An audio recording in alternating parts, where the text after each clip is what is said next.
Good evening. We'll call this regular meeting of council for Monday, July 7th, 2014. I'll ask council to consider the adoption of the agenda. Mr. Mandrick, there's a variety of additions this evening. Would you please go through the request of council to adopt the agenda? Thank you. Thank you, Your Worship. We have a number of additions. Under petitions and delegations, we'll have a Mr. John Farrell who will be reporting out on the Intercommunity Visioning Plan as 4C. The presentation from Mr. Scott Pinney, the Opportunity Manager for Imperial Oil Limited, will be moved to 4D in direct order. In addition, we have under bylaws, under number 10, we have number D, the elections bylaw that needs to be passed or be read before council. In addition, we have under 10E a presentation by Mr. Krekik, our planner, in regards to two bylaws, bylaw 3350 and bylaw 3351 for introduction and first and second reading. That's it? Yes, Your Worship. Thank you. I'll ask council's consideration of the adoption of the agenda with all those additions. Moved by Councillor Garon, seconded by Councillor Cunningham. Any discussion? Question's been called. Those in favor? Thank you. The motion to adopt the agenda is complete. For council's consideration tonight, there's 3 sets of minutes there. The first are the minutes of the special council meeting of June 23rd, 2014. The recommendation is to adopt. Moved by Councillor Carlick Pearson, seconded by Councillor Garon. Are there any errors or omissions? Question's been called. Those in favor? Thank you. Those minutes are adopted. The second set are the minutes of the regular council meeting of June 23rd. The recommendation is to adopt. Moved by Councillor Garon, seconded by Councillor Cunningham. Are there any errors or omissions? Question's been called. Those in favor? Thank you. Those minutes are also adopted. And the third set of minutes for consideration are the minutes of the Committee of the Whole meeting, again of June 23rd, 2014, and the recommendation is that they be received. Moved by Councillor Garon, seconded by Councillor Cunningham. Are there any errors or omissions? Question's been called. Those in favor? Thank you. Those minutes are also adopted. Next, under petitions and delegations, there's a presentation from Mr. Zeno Krekik, the city planner. This is regarding his report on the housing indicator. These are the baseline measurements, and this is an update. And this is part of the baseline information that the city is preparing in anticipation of community development. Good evening, Mr. Krekik. Good evening. Your name is? Mercedes Braun. Very nice to meet you. Thank you for coming here this evening. Thank you. If Mr. Krekik in any way is giving you a hard time, please let me know afterwards. I will, thank you. Okay. A little bit behind. Mr. Long, you wanted to say something? Yes, I did. Thank you, Worship. I just wanted to set a bit of context for this particular report. You'll remember that some time ago now, Council established a number of priorities. One, as we all know, number one priority was dealing with the issue of Watson Island. The second priorities was to get us ready for major projects. And one of the important pieces of that puzzle was to establish or to gather a certain amount of base information, baseline measurements, as Mr. Krekik calls them. And this particular piece of work that's been was supported by one of the major proponents was a complete understanding of our existing housing circumstances. And I think this report will be absolutely fascinating to probably council and to the community. We now actually have a very good handle on a number of different ways of looking at our existing housing stock. So I think council was very concerned about housing. Is one of the first things that we've decided to deal with in terms of the 9 indicators. But this I think you'll find quite fascinating piece of work, done really well by Al. Basically because of his intimate knowledge of all 5,104 dwelling units within the boundaries of the city of Prince Rupert. So the staff have done an amazing job to pull this together in a very short order. So with that, I'll leave it to Mr. Krekic to explain what we actually did. Thank you very much. Mr. Krekic? Well, like a little engine that could, Your Worship. Many people challenged that this is why are we doing this, and I think it's going to be evident when we finish why we're doing this. And many people challenged that this is not going to be possible, and we did it. Quick overview of our presentation. A little bit on why we are measuring, a little bit about what we are measuring, a little bit of how we have done the work, a little bit more about the results, and a very important part is what next, conclusions. So the core team is up on the screen. Most of the staff that worked on this project are in the audience today. I'm so pleased that they have come to this situation here, because they took complete ownership, and I had a really easy time managing this project. In fact, there were times when I was wondering if they really need me. Mr. Scott was the star of collecting the information together with Urban Systems. Of course, you met Mercedes Brown, Andrew Begand, and Robin Latimer, and Alan and Robin Latimer were really they did the grunt work. They actually completed something that Mercedes is going to talk about later on. And of course, Pacific Northwest LNG, Derek Baker, and Andrew Robinson, who's in the audience. Without their fuel, we wouldn't be able to do this in this timely manner, because we were flirting with summer months and absenteeism, meaning that this would have been delayed well into the fall. Next slide. So why we are measuring this thing, if you just quickly kind of put in the indicators, this is what we have come up with during consultation that the senior staff, with great support by Mr. Long, have done, and we identified these things to be very important items that we need to be taking care of in order to come through the boom town and still retain the pleasantness and attractiveness of City of Prince Rupert. Next slide. So against this background, just a couple of points on why we are measuring. Of course, it's from planning for major projects, but I found sort of early on in this piece of work that municipalities are not necessarily built to plan for sudden bursts of population. Your Worship, we are quite good in planning for continuous growth, even sometimes steep growth, but when it comes to this sudden burst of population, we are not built for that, and so we have to kind of invent or reinvent the method that we approach this task. So staff has worked on this conundrum for over 2 years.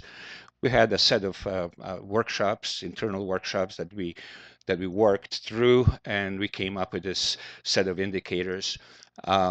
We definitely came to the conclusion that we must measure baselines. And we are continuously dealing with the comments and questions. Can you use the existing data? It becomes kind of difficult to use existing data when you want to be very specific, as we will show you later on.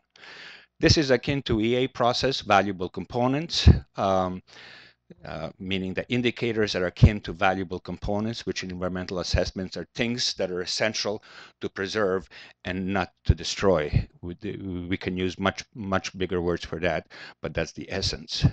So the housing inventory baseline will give us a better understanding of where we are and solid footing to work on public policies to preserve and improve what we have at the other end of the boom.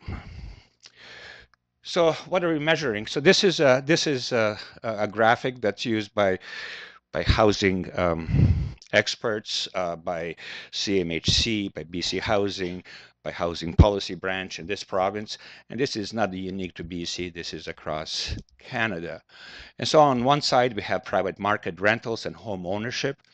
And then we have emergency shelters for homeless, transitional supportive and assisted housing, independent social housing, and rent assistance. The definitions are abbreviated, they are below, and it's not really anything more than to show you that we are measuring all of those elements of the housing indicator. So, project. We had a specific workshop for the housing inventory on May 27th, and in the background you will see some people that you know. That would be Mr. Long here. This would be Ian Hurston. We had some observers as well, and a number of staff. And the point of this workshop was to specifically further develop criteria and gaining ideas and feedback for the inventory process.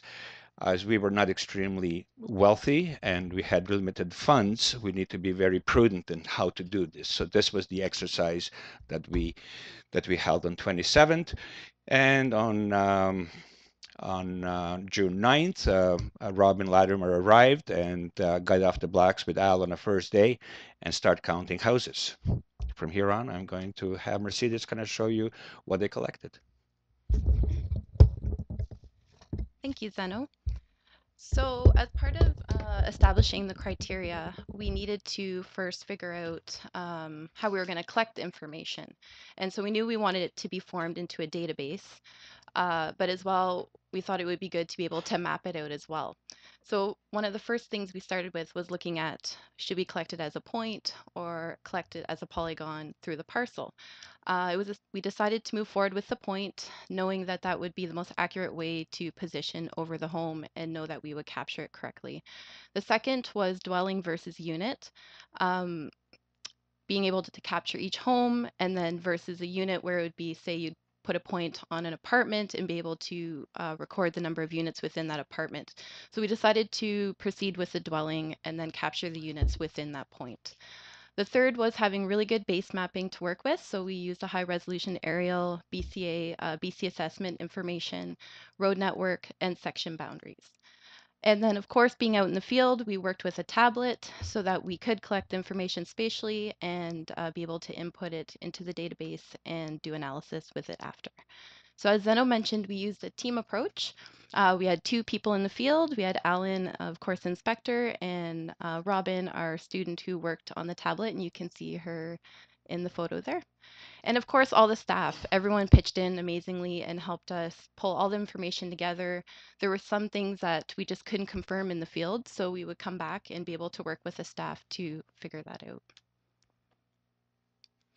And here are the database fields. So as part of establishing the criteria, we were able to figure out what exactly we wanted to collect. So one would be getting the address information so we'd know exactly where it was, but also to be able to link it up with other information held within the city. Dwelling vacancy, dwelling type, dwelling age range, number of units, dwelling condition, secondary suites, and decommissioned secondary suites to compare with the city's records. Okay, and then we will just go through the results. So this was the area that we captured as part of the inventory.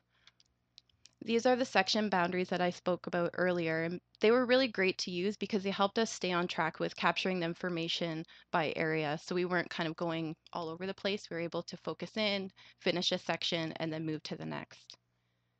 And here are the results. So this is the areas that we captured through the inventory.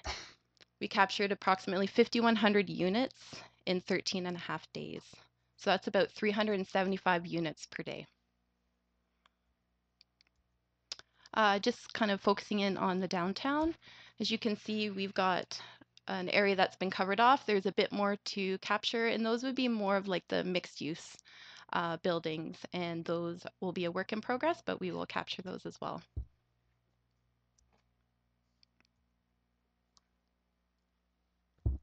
Okay, so one of the first things that we wanted to ensure that we collected was the housing type. So you can see here we were able to collect the single detached houses, semi-detached duplex, triplex, fourplex, row housing, apartments, 5 or more, apartment, fewer than 5, movable dwelling, and vacant lot. So it's kind of a neat overview because you can really see that single detached is quite substantial for the city. And then here is just a breakdown.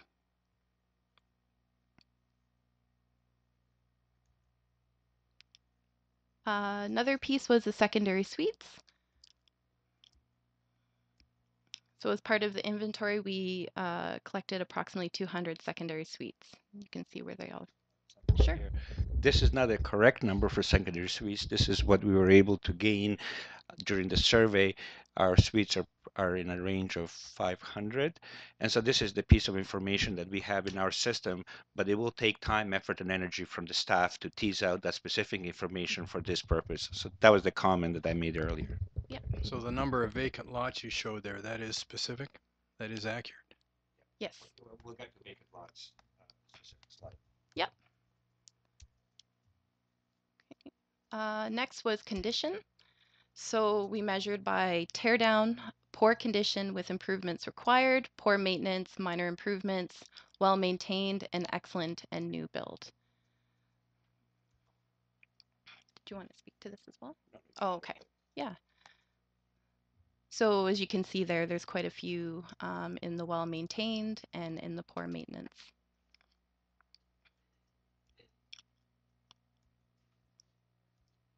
And yeah, here is just showing a clustered area for tear down and poor conditions. So where the concentrated areas are kind of in the center and then to the east.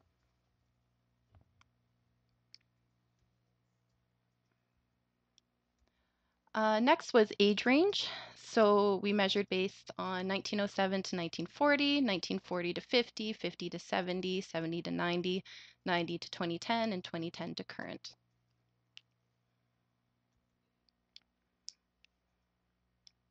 And there it just shows the results again.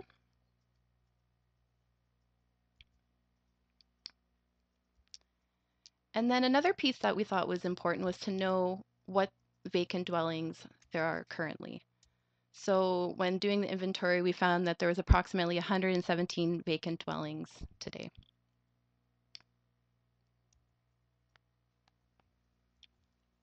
And then, sure. And so, Your Worship, you asked about vacant lots. So these vacant lots were done just prior to us having the workshop dealing with the land-based inventory, which we also started a couple of weeks ago, and we didn't have the definitions completed. But since then, the definitions that we're using for vacant lots are vacant lots which are existing legal lots and are on the right of way, can be accessed and serviced immediately. So this number is going to probably fall down by about 100 or so in terms of those kind of lots, because the secondary portion is what we call perimeter development, which some of these lots may fall into these long lines that are kind of on the edge. And definition for those is that they're nearby the services, but they will need some extension of the existing lines. And the third part of the vacant developable land will be the green built land. So this will be adjusted, and we'll have the right number in terms of those definitions. How many of those lots are vacant city-owned lots? I couldn't tell you that right now, but that's the question that we can ask data and provide. That was the sort of the beauty of the data. Here we kind of anticipated for a shortness of time to anticipate certain questions or certain things that are important, but the data can be used in a variety of the ways where we can align it and seek answers, not necessarily ad nauseum, so we can't tell you how many pink houses there are, but we can tell you information from information we collected, we can manage the information to the questions that are relating to the data. Next slide. Oh. We are very efficient. So what next? Final report on housing survey by end of July.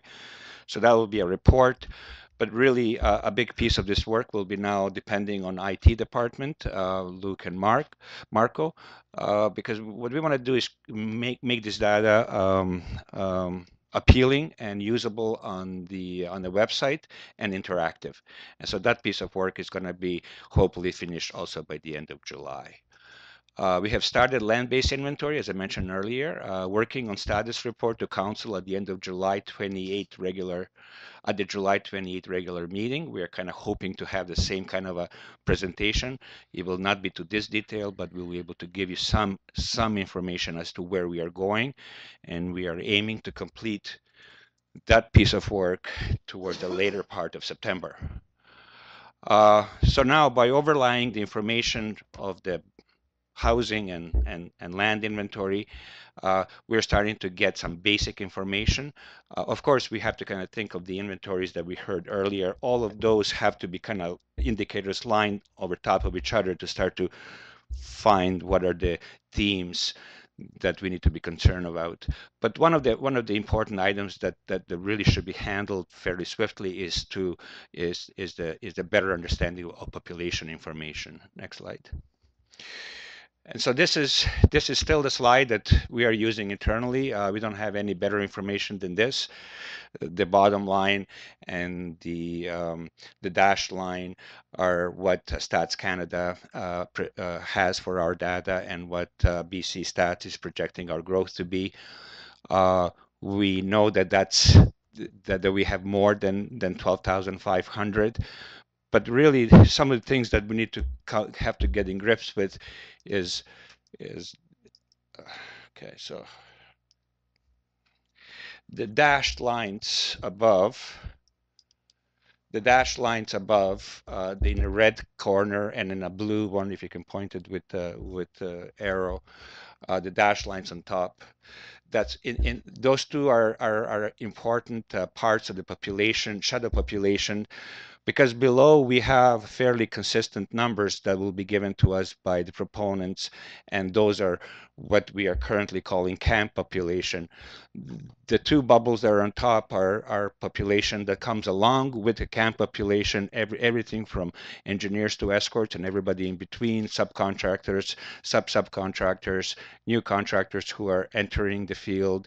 And this kind of a population growth also carries population that just joins in the parade. And those are the numbers that are going to heavily impact our housing stock and have effect on potentially displacement and marginalizing the existing population. So that's what still needs to be done. I think we can go to the last slide. And so preserving and enhancing property rights and providing certainty is good mix for developing of economy. Your worship, knowledge is power, and empowering the community makes planning a task rather than a chore. Thank you. Thank you. We'll see if there's any questions from members of council. Councillor Garon. Thank you, Your Worship. Awesome work. I think we're on the right path, and I'm really excited that you guys have come so far in so fast or short of a period. So good work. That's excellent. Any further questions? Councillor Cunningham. Zena, one, the dots might have been there. They were quite small. But like, did you identify, say, King Ed lot, the old King Ed school, and Elizabeth Apartments as multiple dwellings? No, sorry. I couldn't tell you exactly how we identified them, but that would have been a vacant lot. And so we had this conundrum: how are we going to present it? We started by using just one section to show one section, and then we decided to show the whole community because it does bring a context. And so questions like that become specific questions that we can tease out of data. That we can tell you. And so one part of this presentation today is, I know that today we'll have maybe a couple of 3 questions, but the challenge is not only to the council, it's to everybody who is interested in this piece of work to get engaged in suggesting what information would be important to them. You know, to me as a planner, I already have enough information to kind of start giving you some conclusions, but I think that's premature, and so we need a good engagement to assess what we want to retain in the future, and then going backwards, asking the questions from the data. And no doubt, this was done very fast, and we'll probably have missed certain things that can be picked up in the future. Thank you very much to yourselves and to the other members of staff, who are sitting behind us here. Appreciate your efforts and I look forward to the vacant land report. Nothing better than a challenge, Your Worship. Thank you very much. We'll see you back here with that at the end of August. Well, we can give you status report on July 28th meeting. Well, I'm looking at the final document. Oh. Thank you. Okay. Councillor Cunningham. One thing I'd like to say is thank you very much for the presentation, and it's nice that you bring everyone in here that worked on it so everyone gets credit, not just one or two people. I think that's fantastic because a lot of people have worked on this very hard.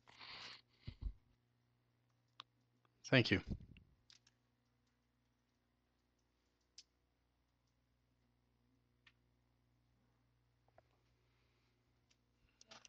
Yes, Mr. Long. Yeah, thanks, Your Worship. Thanks, guys. That was super. One of the things that just for council to think about, I know that's a whole bunch of information, but just give you one, for instance, the next step is to do the analysis. For instance, is if there is 513 vacant lots, there's an opportunity to house, over 1,000 people just in the vacant lots within our existing footprint. Without having to do any greenfield development, without having to do anything, we have an opportunity to actually increase our density to try to offset some of the things that might come our way with major projects. So that's one of the things that jumps out of this kind of data, and a lot more analysis and thought would encourage members of the community to think about those kind of things. I would have expected to see more secondary suites on that particular overlay, and maybe there's another opportunity to increase our density there. Certainly secondary seats are kind of a common thing within Prince Rupert. So there's a lot of things that jump out of doing that baseline data that, to be frank, you can't find and pull out of Stats Canada or any other data set. This is Prince Rupert centric information which really start to define who we are as a community and what we are as a community, and that's really important, I think, as we move forward to make sure that we get those nuances in these data pieces so that we make sure we're still going to be able to manage for what we want to be on the other side of those humps that Zeno put up. Thanks. Mr. Long, you took note of the teardowns, did you? Good. The next presentation this evening is from Dr. Barb Fagetter. She's an oceanographer, and this is with the independent scientists. And her specialty is ocean ecology, and the topic is liquefied natural gas developments in the Skeena River estuary, and the concern is possible risk to salmon. Good evening, Doctor. It's the first time I've called you Doctor, but thank you for coming here. Thank you, Your Worship. A little less formal normally. Thank you. I'll just get my presentation fired up here. Certainly.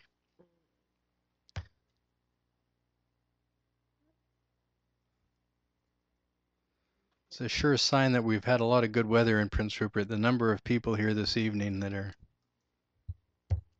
missing the beautiful evening. Whenever you're ready, Doctor. All right. Well, thank you, Your Worship, and thank you, councillors, for allowing me to present to you this evening. As our mayor was saying, I'm a long-time independent scientist who has been working in the community for 20 years. And my specialty is oceanography, and I've been studying the waters around our area for quite some time. So in the last few years, actually in the last, I would say progressively in the last few months, but over the last 2 years, I've been getting a lot of people who have been asking me about the LNG projects that are taking place in the Skeena River estuary, and they've been asking the question, what is the risk?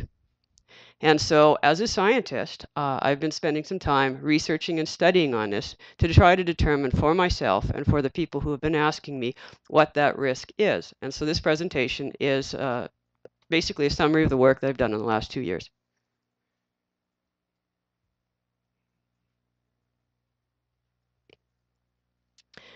So to start with, I'll just kind of introduce the issue. Salmon, I like this little quote kind of came to mind to me as I was working with them. Salmon are very much, if you think about rivers forming the arteries and veins of our land that move water to and from, the salmon are rather like the blood cells. They actually carry nutrients both from the land into the ocean, so they're a very crucial part of our ecosystem.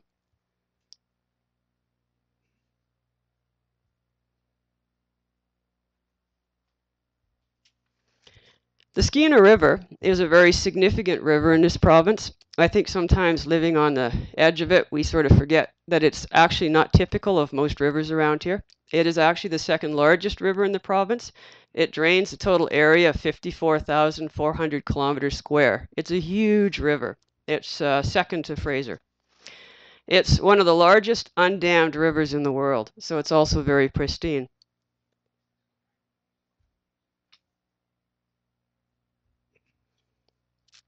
The Skeena River estuary is the place where the river meets the ocean. It is a unique system of extensive mudflats and shallow intertidal passages. It's not a typical estuary like the Fraser River, which is kind of shaped triangularly. Ours is actually very linear and made up of a bunch of sandbars.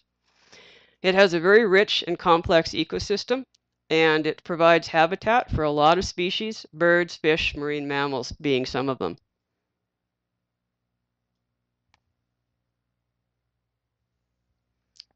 The specific area that I'm going to focus on here is Flora Bank. Flora Bank has been known for a number of years. People in the 1972, 1973 did a fair bit of study on it. At that time, they found that it supported about 50 to 60% of the eelgrass in the region of the estuary. Eelgrass is considered high-value nursery habitat for juvenile salmon. DFO has been working on trying to keep eelgrass preserved for some time for that basis. And it was ranked, Flora Bank specifically, was ranked second only to Inverness Passage as habitat of critical importance to the rearing of juvenile salmon in this area. So basically Inverness Passage and Flora Banks are the two important rearing areas for salmon around here.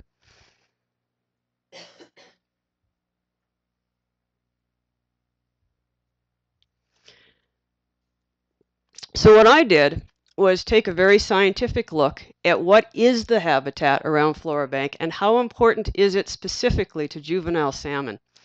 The model I used is not a new model. It's been used for a number of years. It was used specifically in this context for summer and fall chum salmon in the Hood Canal in the Strait of Juan de Fuca, so Washington-based work. The model is qualitative in nature, so it gives you a sense of the magnitudes and importances, but doesn't give you actual specific numbers of salmon. And it provides a snapshot of habitat in time and place.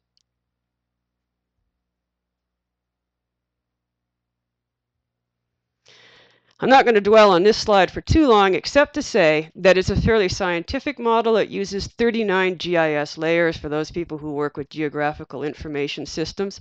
Those layers vary everywhere from oceanographic and riparian information all the way through to competition, predation, and food sources. So it's a very significant model that covers a lot of aspects of a salmon's life cycle.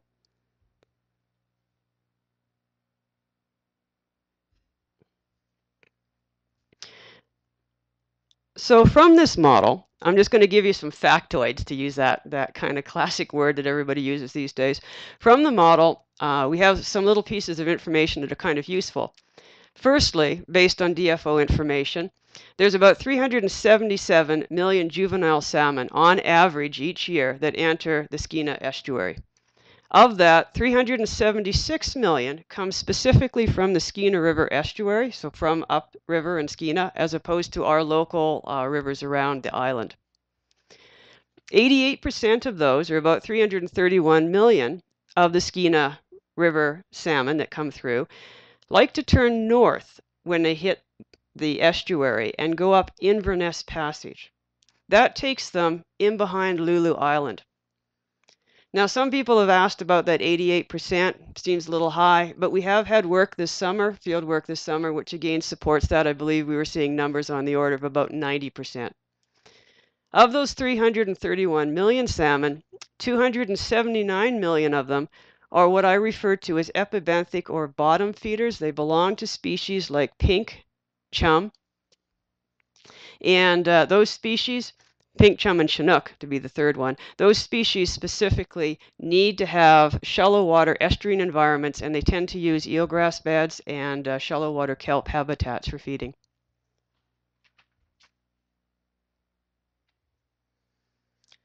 This is a typical slide out of one of the model runs I did. I did one for every member of the 6 salmon that we have here. So pink, chum, chinook, coho, sockeye, and steelhead. This one is specifically for pink. And this just gives you an idea of the kinds of information I'm generating. What you see is some little arrows. They're not showing up too terribly well, but you can see some arrows coming out of the mouth of the Skeena River. And then you have some very larger arrows that are going northward up Inverness. And then the remaining smaller arrows go out through Telegraph. That represents how many salmon, juvenile salmon, are going each direction. The shoreline is coded. It's coded in colors. The colors range from red through to green. Green indicates good habitat. Red indicates poor quality habitat. Each one is done specific for the species. So you're looking at pink salmon here. So that's habitat specific to the needs of young juvenile pink salmon. There's a marker in there that shows right around Ridley Island, the plume from the old mill works. And I put that in there because that plume will come up later about pollution that's been generated by the old Skeena cellulose mill. And you'll also notice that the shoreline around Lulu Island, if you can see carefully there, is green in color, which indicates, or I should say around Flora Banks, is green in color, which actually indicates good quality habitat.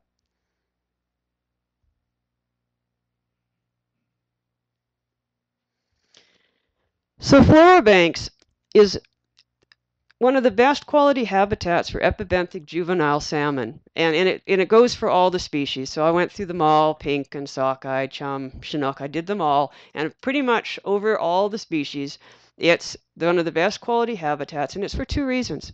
The first is it is good quality habitat. It has all the important things. It has food. It has places for them to hide from competition.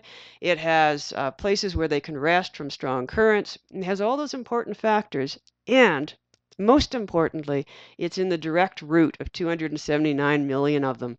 You can't move it. Those salmon are coming through that way. They're not going to go somewhere else. Somebody mentioned in all of this, well, can't they go over to one of the other places where there's eelgrass? So for example, why don't they cross the harbor and go to the other side?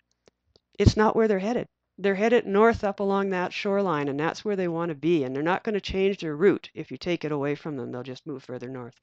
So it's important for both the quality of the habitat and the location of the habitat.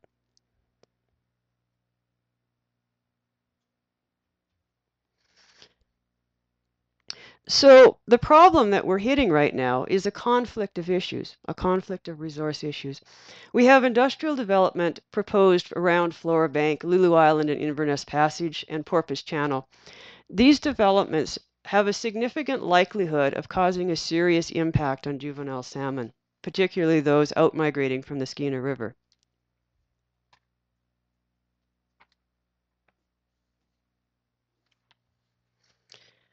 This slide just shows you how congested the area around Flora Banks is with projects. And you can see, obviously, not all of these projects may take place, or they all might. We really don't know at this stage. But what you can see is the projects themselves on the land, and then the areas marked out in cross-hatching, which represents the dredge areas where each project is proposed to dredge. This all comes from the proponent data, so that this is taken directly from public information.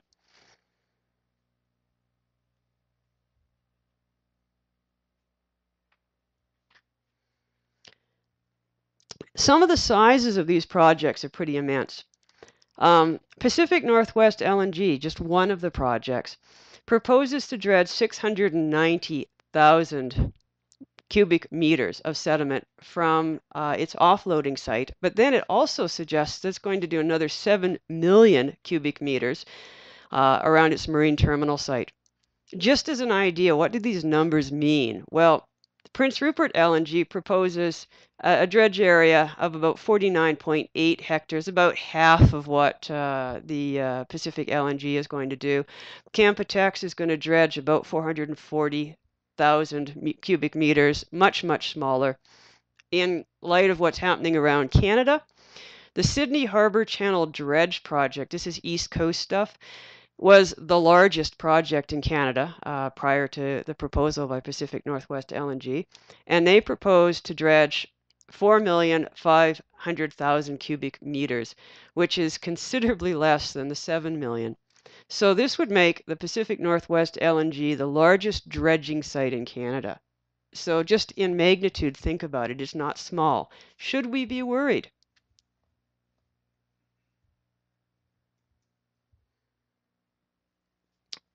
Back to that plume I had marked on that one map.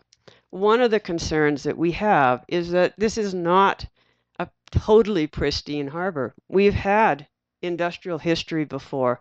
We have had a mill that had dioxins and furans that it released, and there was a significant bioaccumulation, or significant accumulation, I should say, in the sediments during the time that that mill operated. Dioxins and furans have a nasty habit of bioaccumulating in living organisms. Now, any proposed dredge site will probably bring some of these substances back into the water column again. And so we have some concern what this might mean, particularly to sensitive organisms like juvenile salmon, and also in the long term, chronic toxicity to humans and other mammals and whatnot. So there's a couple of issues there about what to do with a dredgeate, and that is a concern. The proponents have been talking about it, and I think the proponents are starting to worry, or at least respond to us a bit on some of this. However, I still haven't heard a lot about chronic toxicity tests and long-term bioaccumulation in humans. So any plans about dredging in these areas have to have a plan for safe disposal of contaminated sediments, must take into account the risk of bioaccumulation, must take into account the dispersal of sediments by currents and waves, and the cumulative impacts based on repeated exposures to these substances.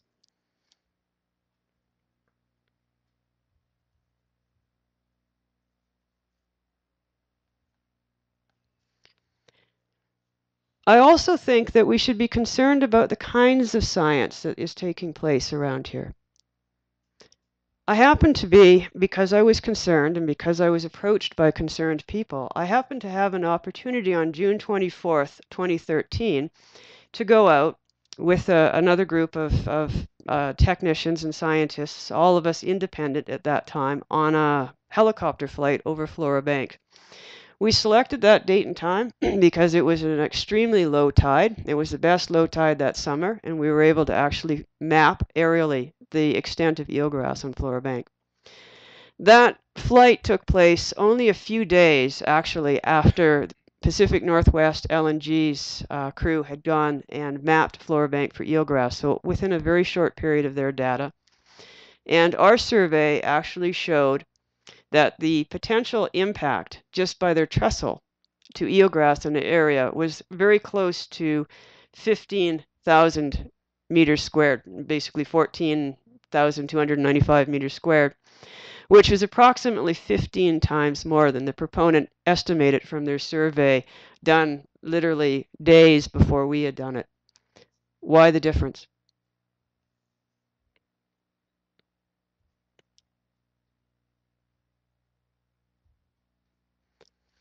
So just to finish this up, I did a cumulative effect model for all of the proposed developments that I currently have information on. So that's Canpotex, Prince Rupert LNG, Pacific Northwest LNG, and the two pipelines that are proposed to bring gas down to the two LNG projects. My information is based on the information that these proponents have released to the public.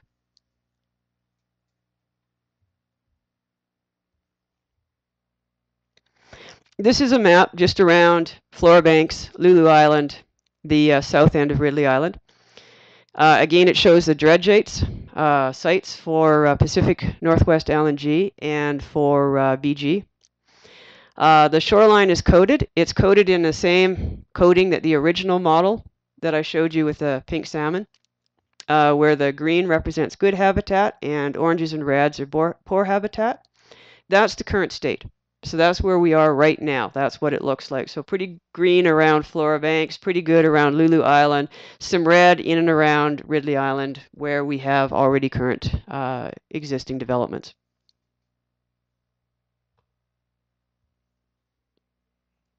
This is what it's going to look like if all of those projects go ahead.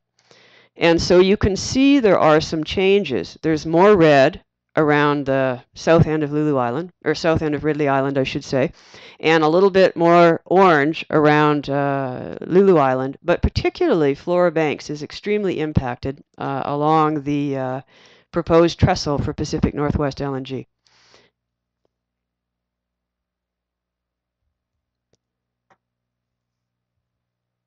To see this in terms of percentage change, this is just another example. This is showing the before and after compared. So what you see on this one is blues to reds.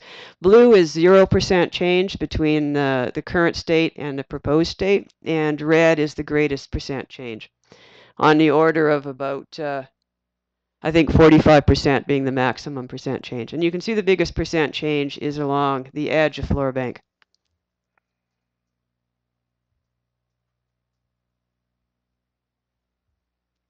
So the prediction from this model. In the Ridley Island, Lulu Island, Flora Bank region, there is roughly 32.6 kilometers of shoreline that is utilized by salmon out-migrating from the Skeena River. Of that, 18.5, or about 57% of it, will be impacted at some level by the proposed industrial developments. Now, if you look at the types of habitat that are impacted, so you weight that for whether it's a good habitat or a habitat that's already quite degraded, what we find out is that about 29% habitat quality loss, or about a quarter of the currently existing habitat, will be lost if all of those developments go ahead. Now, is 29% a lot? It could be. It could be a very significant amount. I can't say scientifically. I don't know for sure, but it could be enough to trigger a tipping point for one or more of those salmon species. So I would be concerned.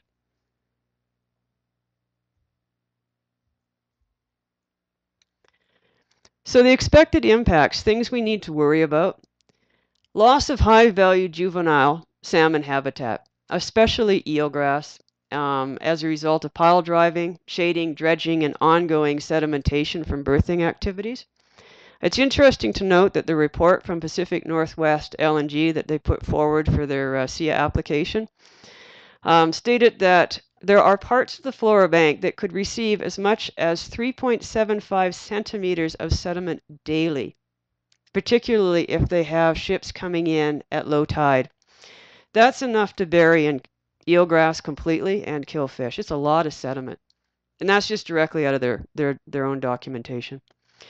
Resuspension of dioxins and furans as a result of dredging and improper dredgate disposal can lead to toxic effects, particularly in juveniles, and bioaccumulation in the food chain, particularly those people who rely on country foods like salmon. Changes in fish behavior and predator behavior as a result of sound and light. Both of those are significant in the area.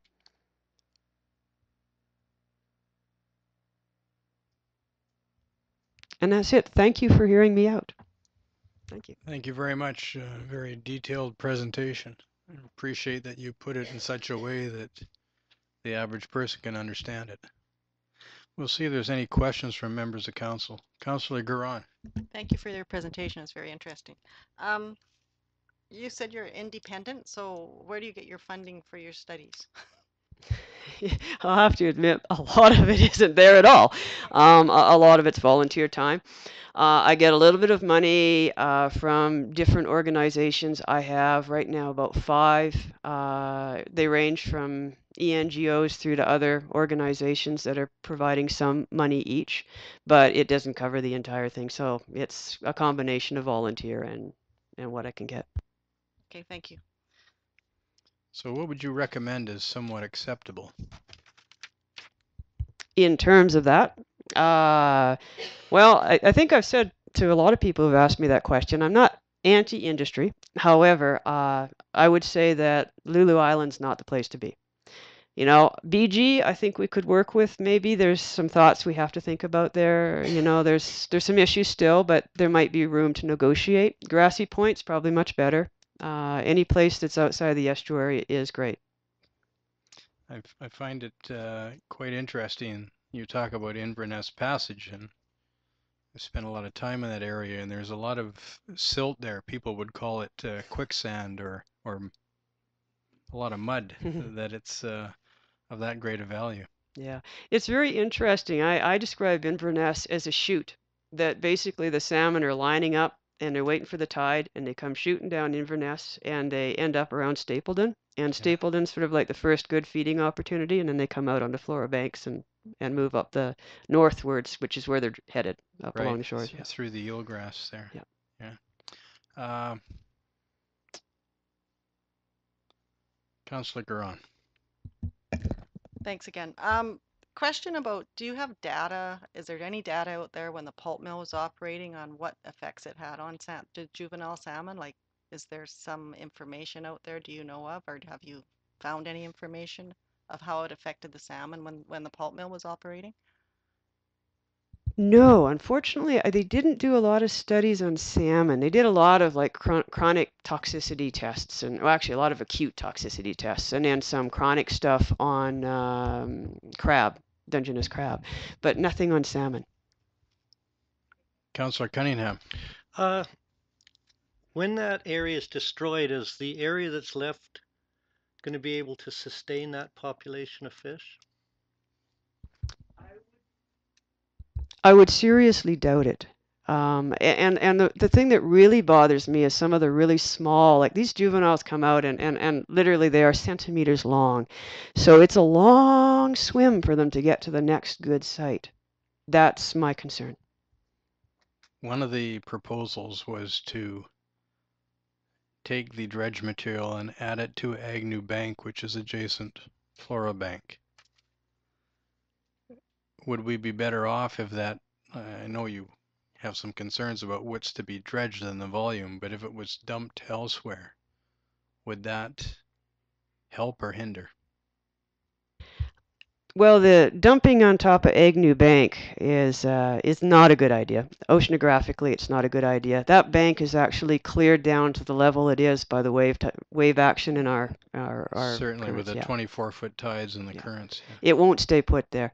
You know, there are places that you can put sediments, you know, up some of the inlets, up Tuck Inlet might be a good dump site. Yeah, just as long as it's not resuspended and added back to our water column on a regular basis. Right. Yes, please go ahead. Thank you, Barb, for your presentation. I was really interested in your presentation, and I've seen numerous reports and research results and a lot of different projects that are going on. But would you be willing to share your presentation, your PowerPoint, with me so I was just trying to go through it a little bit slower as you're clicking through it. And the other thing, the discrepancy that you were talking about, there was between 900 and 14,000. You know, that's quite a large margin. Can you talk about your thoughts on that? Well, in answer to the first, no problem sharing the stuff. In fact, I have a website and there's a big paper and a bunch of information in some of my other presentations. So I can give anybody who's interested in that my website address, and they can go there and download whatever they like. Plus, I can make this one available as well. With respect to the second one, the best answer to that, because I've been there and I've done that, so recognize that I'm a scientist who has also worked for industry, and I don't anymore, and I have good reason for that. One of the problems is when you are coming into a site, you have a limited time frame, you have no time to deal with issues when they arise, the wrong tides, bad weather, all those other factors. You come in, you have 4 days, 3 days to do it, and if you don't get the right window, you're hooped. They didn't get the right window. Thank you. Councillor Cunningham. Hi, again, the presentation's fantastic. I'm almost speechless, which is rare. But a couple of questions. Has any industry, any of these LNG plants approached you for data or anything? Yes, they have. My data is publicly available, and I make it very clear to them. I'm quite willing to share the same data that I share with the public with them. Based on that, well, this affects all of us. The proposed development is in the District of Port Edward. Will you be talking to the District of Port Ed and informing them in the same way that you've informed us? I'm hoping so. I'm Right. hoping that I'll have that opportunity with them. I believe it's been brought up with some of them, but hasn't yet been formally figured out. Yeah. Thank you. Councillor Cunningham, anything else? Councillor Garon? No. One last question, Doctor. Is the steelhead an ocean-growing trout, or is it a salmon? I think that's a debate that's going to go on for years. I personally think they're a salmon, but yeah, I think there's some that still defend that they're a trout. Thank you. Very good presentation.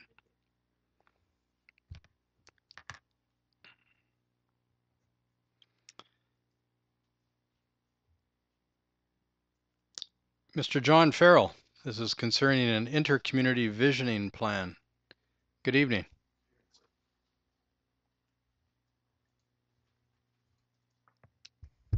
Thank you, Your Worship. Council. First of all, for people that couldn't be there, a quick update on the latest Cow Bay Days. Cow Bay Days was excellent. I think we had more people down there this time than I've ever seen, and it looked like all the merchants had at least one or two contests or events for mostly kids, but it was an amazing day. Should have been down there. We had a spaghetti eating contest in front of Cow Bay. It was Glad awesome. to hear it. Well, Yeah. I've had to abstain from that sort of abandonment lately, but thanks for the offer. Your Worship, Council, I'm just wanted to give a very brief update on the work that's being done to create a community plan for Prince Rupert. To start, I want to thank Mayor and Council for accepting my invitation to join the Port Ed Council on June 15th and 16th for 2 days of visioning workshop. The goal was to really start the first initial conversations on what kind of sustainable plan do we want to have for Prince Rupert, and not just the next few years, but past the boom, 20, 30 years down the road. And also questions like, how do you manage growth successfully? How do you deal with the changes that are coming due to port-related development? I also wanted to publicly acknowledge and thank the BG Group for also supporting this initiative, because they were able to provide us with an excellent facilitator in former Premier Mike Harcourt that joined us for the day. Mr. Harcourt's main message was that you need a game plan to help you in the coming years. That if you don't have a plan for your future, you don't know where you're going, and even worse, you don't even know when you've arrived. So at the close of those 2 days, I think we managed to arrive at a framework that could lead to the development of a sustainable plan for Prince Rupert and the communities that share our city. And the game plan was to start in October. And my purpose tonight was to catch you up in the last couple of weeks. We've capitalized on conversations that actually the city manager began with with UNBC to start talking about assistance that they might be able to provide for a larger plan for our community. Bob and I actually went to the Institute, the Community Development Institute, a couple of weeks ago, and met with Marlene Morris and Greg Halseth, who lead the Institute, and they're actually in our audience tonight. They have developed a 2-year process called Dialogues on Readiness that's aimed at communities that are going through the kind of changes that we're expecting through larger industrial projects. So the goals are this: to create a vision for the next great port city, in tandem with developing growth strategies that will help us when industrial investment comes a knocking, which should be shortly. And they really build from small conversations amongst stakeholders and sectors and elected officials and grow into more all community conversations and visioning sessions. And above all, this planning process has to be both inclusive and transparent. So Community Futures and the city staff are now working on a framework for council's review, but it's in the very beginning stages. Thank you. Any questions of Mr. Farrell? Councillor Garon. Thank you, Your Worship. I enjoyed the workshop. It was good to hash out a few ideas and throw things around, and I think we all realize we need to plan, and we are planning, but we've got a lot more work to do. So I do appreciate that you did take the effort to get all of us together in the same room and start talking. So it was good. Thank you. Councillor Cunningham. That workshop was a real You'll have to try your mic again. John, that workshop was a real eye-opener. One thing that I got out of it is that the community as a whole and council and business all have to come together with it more than anything. It's involving all of us, and all of us are in it together, and we've got to listen to each other on that. That's the one thing message I got out of it.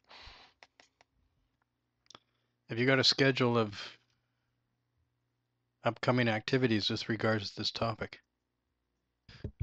Not a schedule yet, Your Honor, but we'll be starting those kind of conversations within the community and with council. And right now, it's been only 2 weeks since that initial conversation, so we're just starting to build the process going forward. Thank So you. we'll have that shortly because we want to. We're looking at about a 2-year process, and we know that the developments are just around the corner. So we want to get moving. Certainly. Thank you very much. Thank you. Appreciate you coming down here Thanks this very evening. much.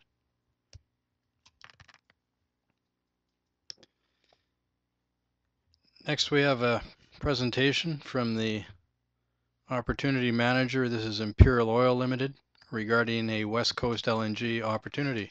Good evening, Mr. Penny. Mr. Andrews. Thank you, Your Worship. I will be just checking to find my presentation here. This is quite a diverse agenda we have tonight.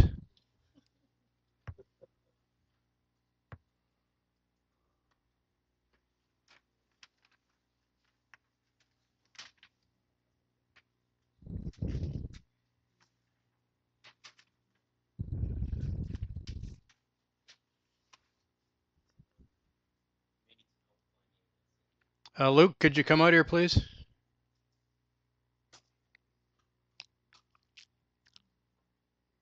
If you could possibly help out here.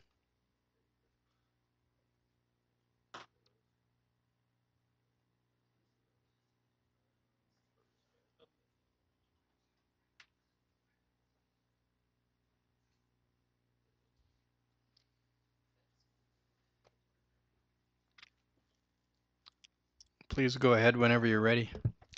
Thank you. First of all, I would like to thank Your Worship and Council for the opportunity for us to provide a brief update of the LNG opportunity that we are investigating. I'd also like to take this opportunity to recognize that we are in the traditional territory of the Coast Tsimshian.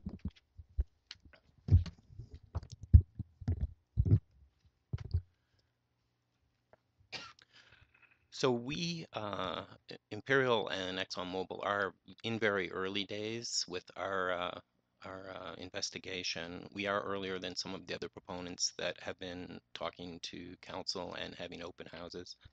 However, we really think this is a good opportunity to have our first opportunity to give the public some information about us and the potential opportunity that we've investigated, and to help also in support, as this particular area, as you see on the slide, this is a picture looking southwest towards the city, and the site in question is on the left side of the picture, on the west side of Tuck Inlet, is within the city boundaries. So we also want to provide information to the public in support of the zoning process that you will be going through. We also anticipate that we will be doing, and we're planning further public meetings to provide the community members with more opportunity to come and see us and talk to more people and ask a lot of questions, because that's where we are right now, is in the information gathering mode. With that said, a summary of what I'll go through here today. I'll do a brief introduction to Imperial and ExxonMobil, talk about ExxonMobil's experience in the world, review the site concept that we have developed so far, and then talk some on safety, environment, and economic benefits, and then end with a timeline.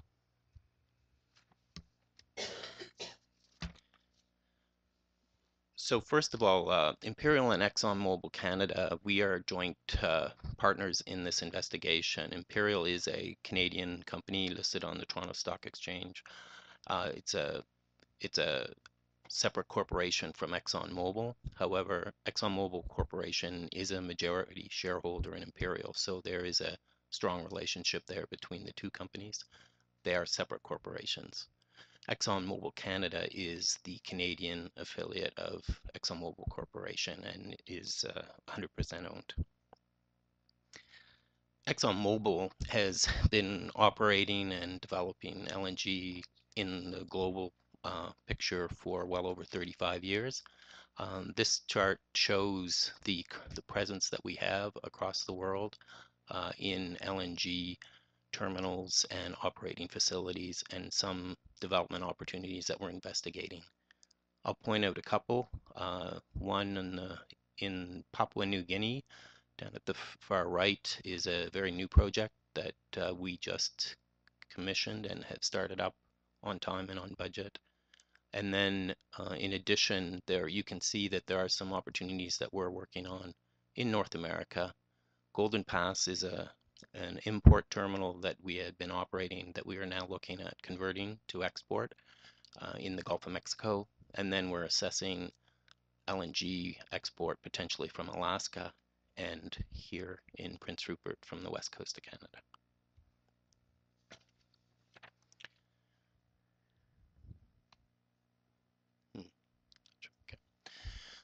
So what this chart tries to do is explain sort of in a schematic way the concept that we have, and I'll direct you to the picture on the right first. You can see it's a map of the local area, the northern part of the city of Prince Rupert on the southwest corner of the picture, Tuck Inlet coming up through, and then the lot 444 boundary is in red, and that's the site of interest for us.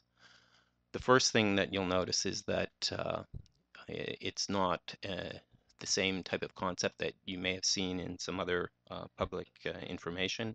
It's actually a marine-based barge-mounted facility supported by some onshore facilities in the southern part of the site. Our expectation, or our plans anyway, are that we would start with a 10 MTA scale, which would be about 2 of the barges, and then potentially grow to the 30 MTA level, which would be the picture that you're seeing there, where there are actually 6 barges along the shoreline of Tuck Inlet. The other aspects that are on here, and also you can see on the picture to the left, are essentially the preliminary transit that an LNG carrier would take as it comes in through the harbor, up Tuck Inlet, turns, and comes to load. We've had some meetings already with the Port Authority on the navigation, and they have not expressed any issues with the navigation at this point. We, of course, are intending to conduct more in-depth navigation risks and risk assessments as we go into the environmental assessment process. Another point I wanted to make on this chart while we're looking at the map is that we did do a fairly significant evaluation along the coast, and before we selected this as a preferred site. Some of the aspects that we feel make it a suitable location is that it's a very safe, protected harbor with deep water vessel berthing capacity, particularly important for a marine-based barge-mounted facility. We feel the proximity to local infrastructure, while not currently connected, still makes for a lot more opportunity to leverage off of the capability and of Prince Rupert and the communities around. It also, although you can see by the concept that a fairly small proportion of the lot itself and the land would be utilized in this concept, which we feel is one of the potential benefits of it, in that it has a smaller onshore footprint. If this barge concept doesn't pan out as we go through more detailed environmental assessment and technical assessment, we feel that it is also viable for a potential onshore as a contingency. And lastly, we've done, on a relative sense, we've done some early baseline and desktop work on environmental sensitivities, and in a relative sense, although we can say that every location along the coast in the Northwest is very environmentally sensitive, we felt on a relative basis that there was less sensitivity in this area. Some of the surveys that we have done, we've engaged the local companies and the local First Nations, Metlakatla and Lakalam, in assisting us with some of the surveys that we have done.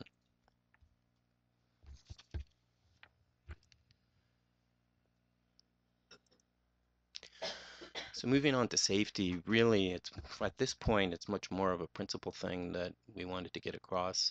That for us, it's our number one priority in everything we do. Our credo in our company is that nobody gets hurt.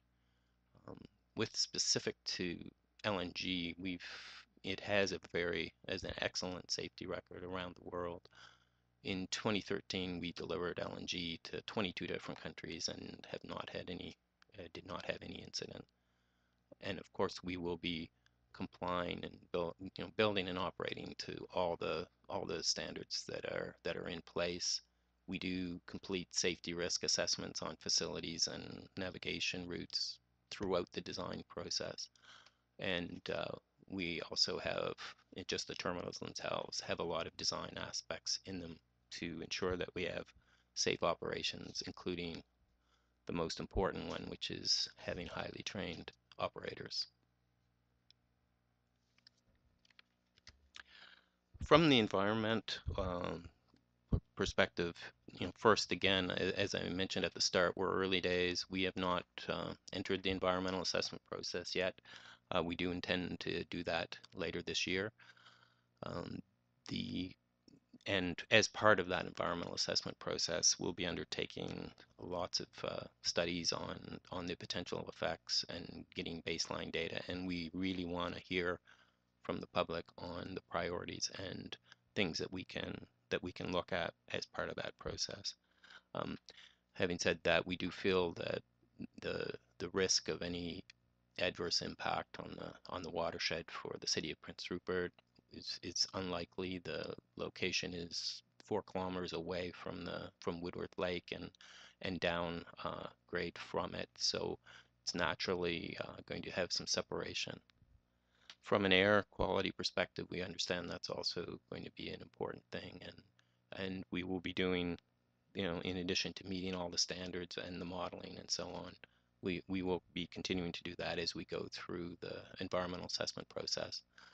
The one thing that we do have for this particular project is that any emissions from any natural gas that we might use, the natural gas is not gas coming from fields directly. It's been pre-treated to pipeline spec, and it's essentially the same type of composition that is currently being used in Prince Rupert for heating.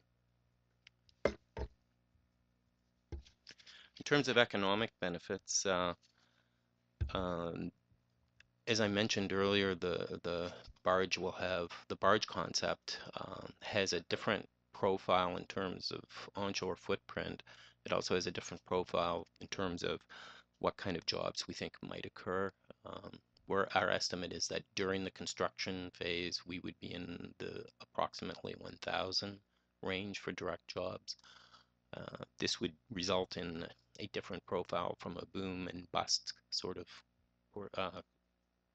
perspective, because our onshore concept would have probably closer to 5,000. The long-term jobs that would occur, however, would be very similar because the operations would be similar and we would still need the same number of people to operate the project. So we anticipate in the range of about 300 long-term jobs in addition to indirect employment. More specific to Prince Rupert, we do anticipate that we will be utilizing Prince Rupert significantly as due to the proximity, and we expect in our general models for operating is that our operations staff would be living in the area and in the city or in the surrounding area.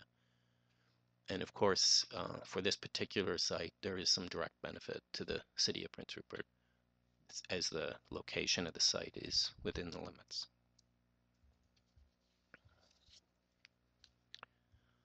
So the last piece of information I have is on our timeline, and again, this is a notional one. As I mentioned, we have not officially entered the environmental assessment process. You can see it by the schedule from 2012 to 2024, as late as 2024, that these projects take a long time. But I'm really want to focus on the near term because that's the work that we're really doing now and want to have the early engagement on. We are, as I mentioned, we're pre-project description phase, and we want to take an opportunity to get some input before we submit and hear what the issues are.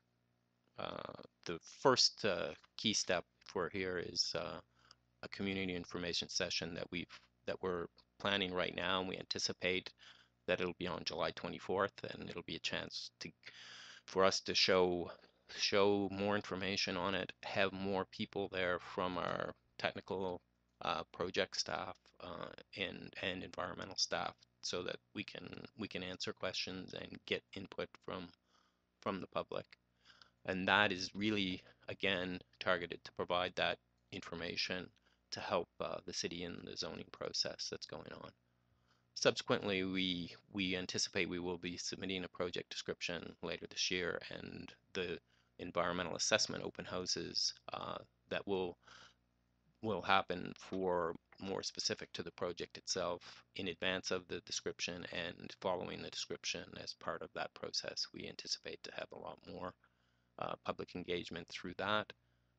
And then also we really want to have smaller scale meetings with individual smaller groups, stakeholders, and First Nations to get input in smaller forums, and we look forward to doing that as we move through the summer and into the fall.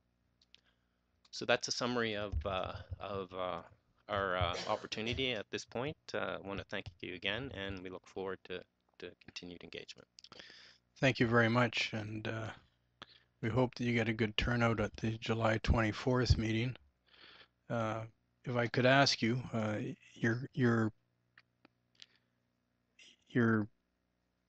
suggesting that 2 barges would be in place with some on-land storage and operating by 2024. The schedule here has us operating somewhere in the middle of 2023. As I mentioned, we're looking for, there's opportunity for potentially going earlier depending on the length of the regulatory process and the final design in terms of the construction plan for the facilities itself. But with it being early, there's some range on that anticipated timing. And you'll be using what they call sweet gas? Yeah, any gas that will be coming to the facility itself is already to pipeline specifications. Right, it's so, had the other impurities pulled out of it. Yeah, there still will be some very small components because pipeline spec is a little bit more relaxing than when you need to cool it to liquefy the gas. Right. But almost all of the impurities are removed before it comes in. Okay, and you're not anticipating any adverse effects on the land, on the water, or in the air? As we said, from the water supply, we feel that any adverse effect is unlikely. We really, however, feel we need to do the environmental assessment work, the baseline work, the modeling, and if we see any potential impacts, then we would be working to mitigate any of those. Thank you. Questions from members of council? Councillor Cunningham, Councillor Garon. How many vessels do you anticipate a week? For the final vision scale, which is the 30 MTA and the 6 barges, that would be in the order of one LNG carrier per day. Do they have an exclusion zone around them when they're traveling through the harbor? Generally they do have some exclusion. As I mentioned earlier, our initial meetings with the Port Authority indicates that they don't see that there will be any issue with being able to take them through. The intention would be they would be utilizing tugs. Part of the risk assessment and the term pool, which is a sort of an official Transport Canada mechanism for doing some of the navigational risks, would end up determining that final number. Our estimate from some other work that had been done earlier is that when we're in the loading phase, that there's probably going to be a 200 meter to 250 meter buffer zone during the loading. But that final number will be determined based on the detailed risk assessments. What I'm looking at is your transit coming into the harbor. It's along the North Shore, and that's an area that's, heavily used, especially in the summer and that, by fishing vessels coming and going during summer months. And also a lot of sports fishermen use that as a transit route in and out of the harbor, as well as there's a lot of crab pots over on that side of the harbor. And you're also going right through all the anchorages that we have now existing. I guess they'll all be taken out. I guess I can't answer all of those questions or comment on them all specifically. What I can say is that the early meetings that we've had with the Port Authority, they see a transit in with no significant impact to small boats, or with any changes really required to where we are. Obviously, when we do the detailed modeling where we would simulate the navigation, we'll determine whether there is anything. So Thank Are you. you going to do any consulting with the fishermen or the sports fishing groups, like, Union of Fishermen and that, or just going to go? sorry. Yes, we want to know we want to talk to all the groups that might be impacted, and as I mentioned earlier, if there are smaller forums that are better for that, we'd be happy to do that. If there are opportunities at the public meetings and the open houses, that will also be a good opportunity. And so yes, we do intend to find those. And if there are any that are on our current list of potential future engagements that that you can add to our list, that would be very helpful. Councillor Cunningham, Director Des Nobles from the Regional District and myself have attended marine users meetings with regards to some of the other facilities, so the same would be applied here. One last question. My only concern with, and I think a lot of public feedback I've gotten, is air emissions with the drinking water or the watershed so close. That seems to be, is that something you're going to address at these meetings? Because it seems to be a concern and people have to be educated. It's certainly, we recognize that as one of the key items of priority already, just from the feedback that we've had from early discussions with people and some of the information since it's become known that we've been interested in this particular site. So it's definitely a high priority for us to start doing that work, and we will we will have our environmental experts with us on the 24th to engage more fully with people if there are specific questions on that. Councillor Garon. Thanks for your presentation. One of my first two concerns were the watershed and the close proximity, as well as bringing large carriers into our harbor. So I don't know what all those risks are, and I'd be curious to find out what your mitigations are on them. So I guess we'll just have to wait and see what that looks like. But those are my two main concerns that I really question about that site. So that's where I stand at this point in time. So I'm curious to find out what the risks and the mitigation would be. Any further questions? Thank you very much for your presentation this evening. Thank you.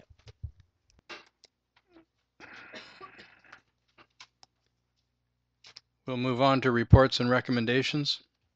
It's a report from the engineering coordinator regarding the 17th Street rehabilitation project. Comes with a recommendation that Mayor and Council approve the recommendations of the engineering department and authorize the allocation of general surplus, should read from general surplus or of general surplus funds to complete the 17th Street rehabilitation project. Good evening, Mr. Pucci. Would you like to outline your report for the council and those people watching by television? Sure, thank you, Your Worship. As most of you are aware, the 17th Street is currently under construction, but it should be noted that the reason why the street is under construction is that the water and sewer utility in the street have failed. The 17th Street rehabilitation project was not planned as part of the 2014 annual budget. However, this project could not have been postponed due to the fragility of the existing utilities and the constant maintenance that the street required.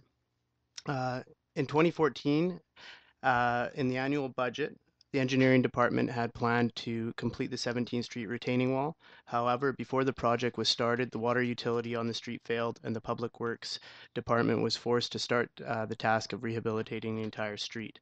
Currently, 17th Street has been rebuilt and is ready to be paved. However, the retaining wall has not been completed. In order to move forward and complete the retaining wall, we will need to either allocate general surplus through resolution of council or use our capital water and capital sewer budgets to offset the costs at the expense of other projects. The engineering department is requesting to allocate $250,000 out of general surplus to complete the 17th Street rehabilitation project and retaining wall. This will make sure we have enough funds in our utilities to finish all ongoing projects and any emergencies that may crop up before the end of the year. So in conclusion, the engineering department is requesting that council authorize the allocation of general surplus to complete the 17th Street rehabilitation project. Thank you. Councillor Carlick Pearson. I'll make the recommendation that Mayor and Council approve the recommendations of the engineering department to authorize the allocation of general surplus to complete the 17th Street rehabilitation project. Thank you. In the amount of $250,000. Councillor Cunningham. I'll second it, but one question I do have is when do you project completion date? Oh, I'll second that motion, but the one question I do have is when's your completion date for it? Projected anyway. Thank you, Councillor Cunningham.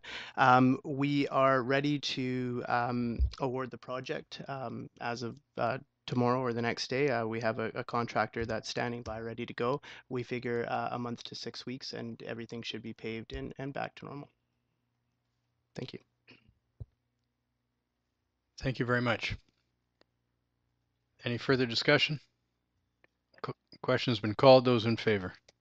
Thank you. That motion's adopted.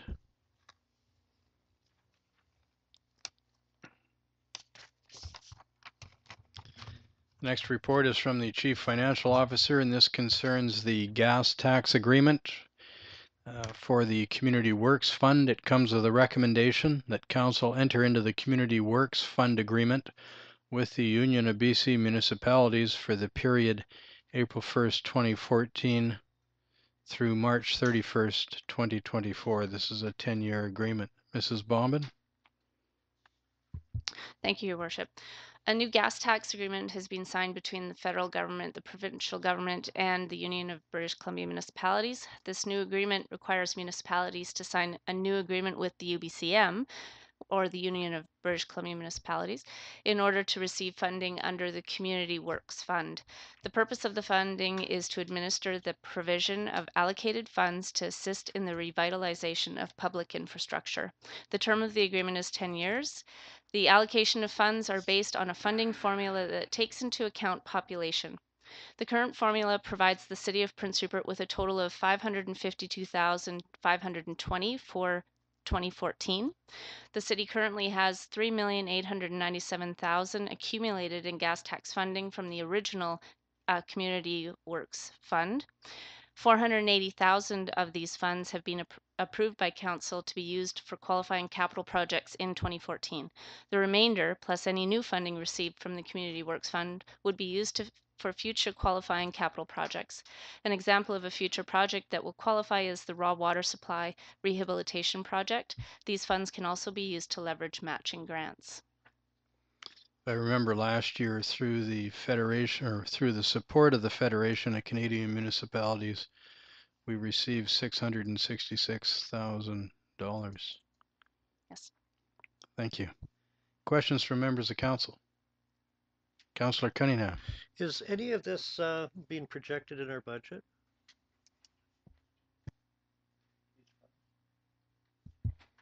These funds, yes, we knew that there was probably going to be a Community Works Fund, so this amount is projected. However, it's not a part of our revenues because it needs to go into unearned revenue, and then we need to apply it to qualifying projects. So it wasn't included in our revenues and expenses for the year.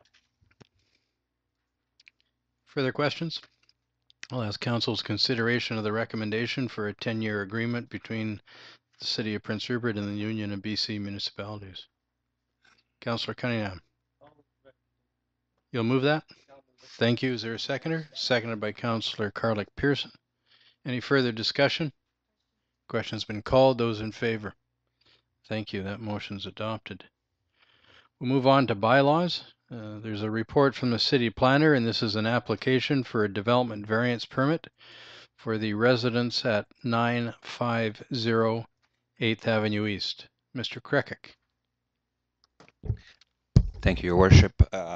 This development variance permit was before you at the last council meeting.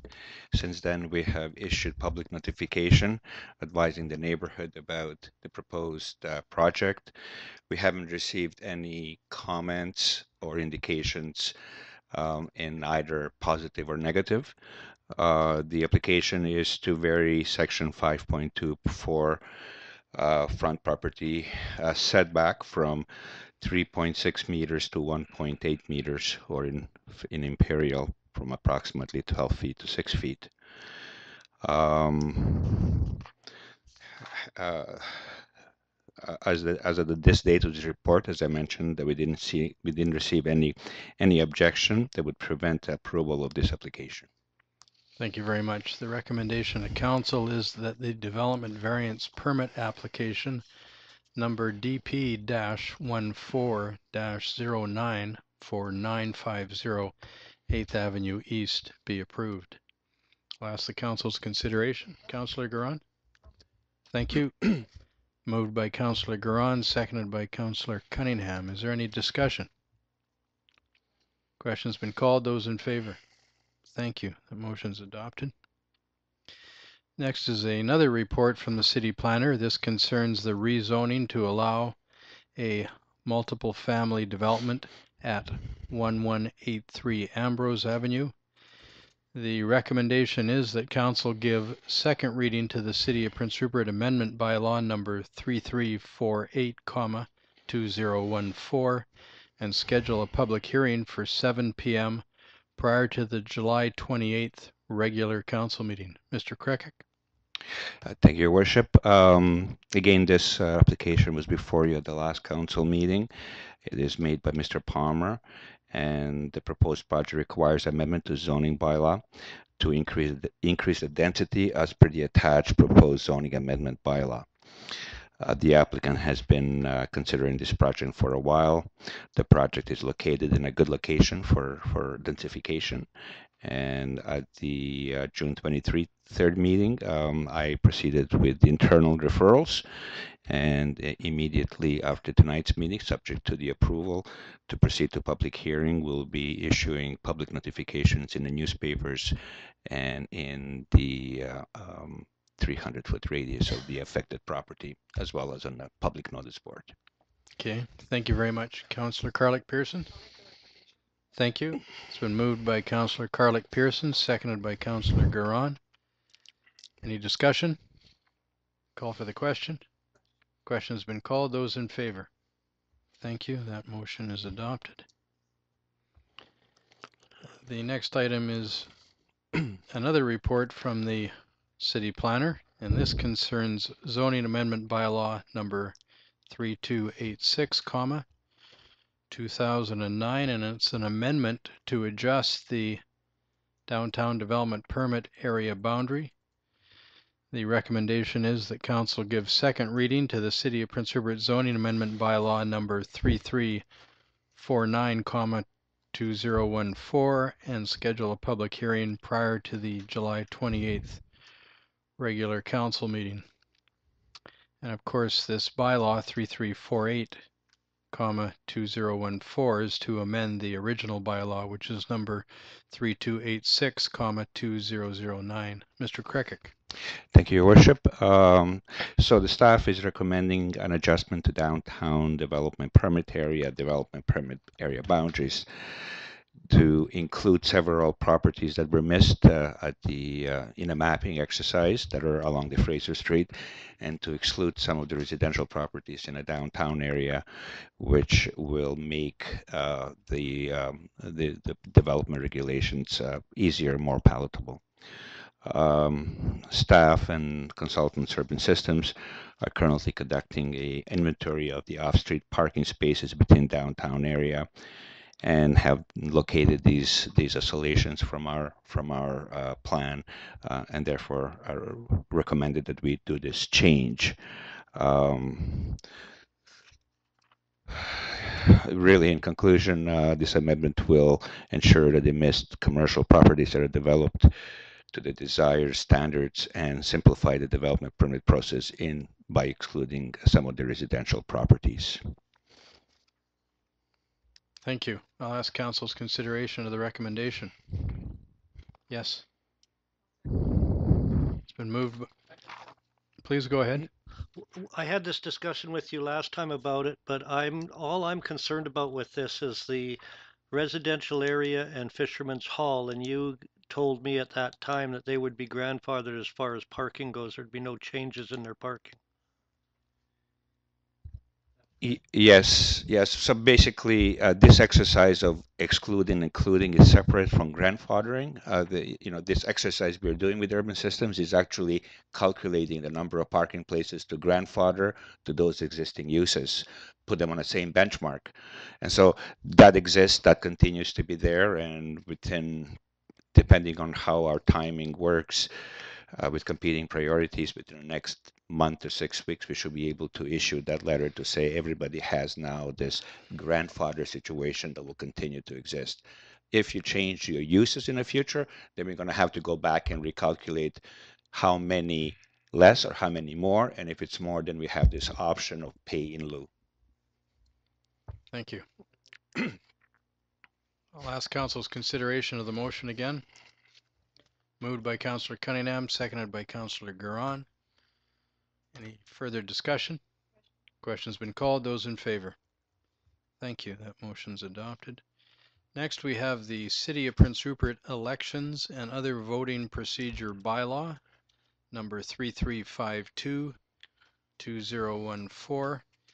And council is asked to consider the introduction and first, second, and third reading.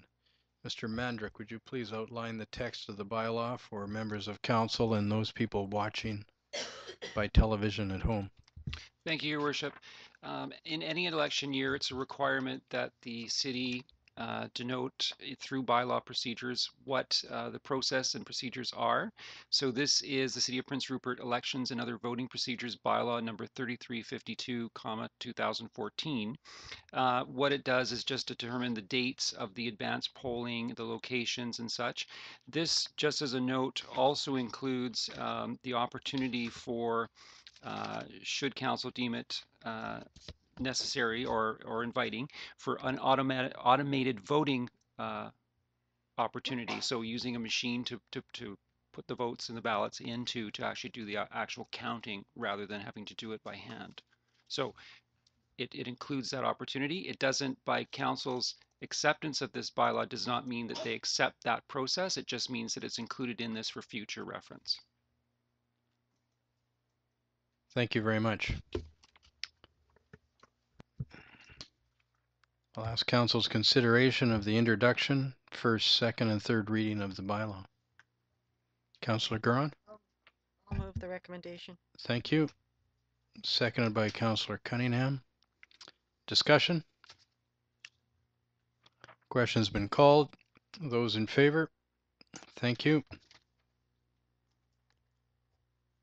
Changing municipal elections into a lottery opportunity by using machines, are you, Mr. Mandrick? Or your consideration thereof?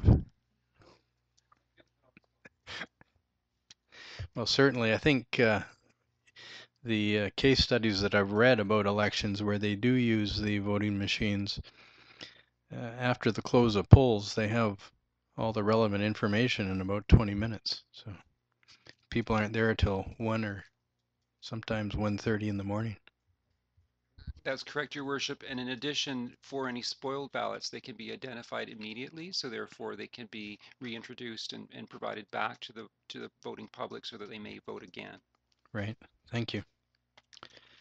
Next for council's consideration is another report from the city planner, and this is regarding bylaws numbered 3350 and 3351 2014, and these are bylaws considering the official community plan and the city's rezoning bylaws concerning District Lot 444. Mr. Krekic, if you'd please explain the text of the bylaws.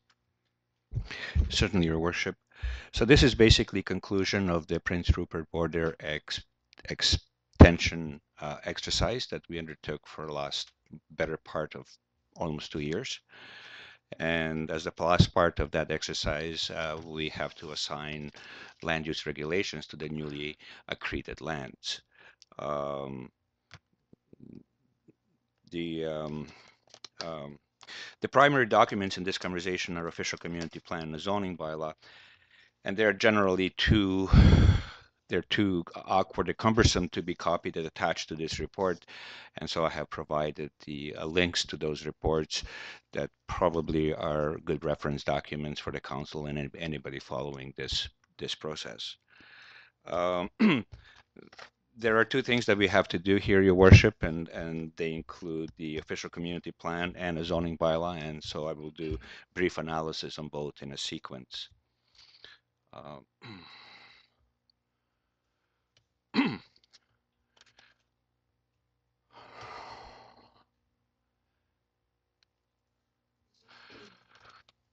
So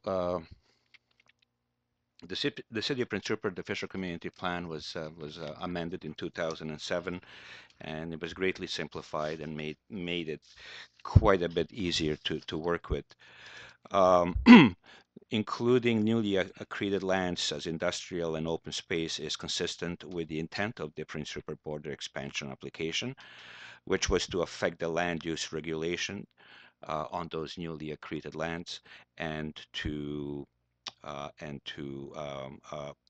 benefit from the promoted industrial development, which is essentially underpinning this bylaw amendment.